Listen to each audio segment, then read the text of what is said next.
bir fincan soyulmuş çayım. Yollara bakarak ötüp geçir günlerim, ayım.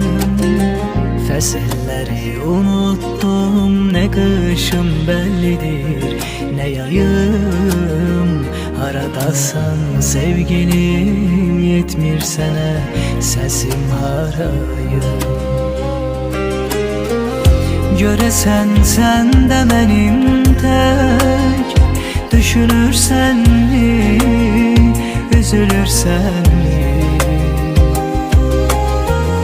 Görəsən sən də mənim tək gecələri gözlərindən gizli-gizli yaş tökürsən.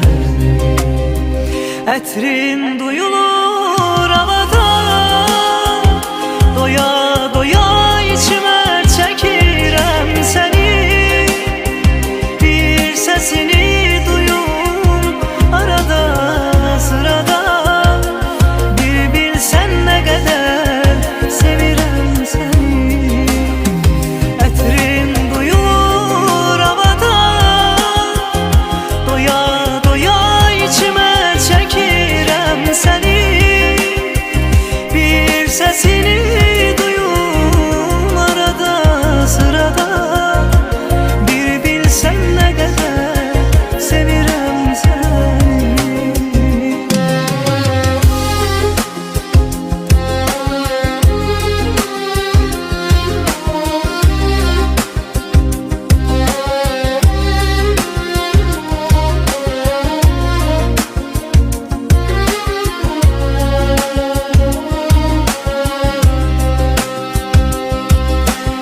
Sen yoksan kalbimin acısı dinmir. Ne yerdeyim ne köyde əsla bilinmir. Buz tutmuş otağımın her bir bucağı, ocağın tüstüleyir daha isin. Görəsən sən də mənim tək düşünürsenmi, üzülürsenmi?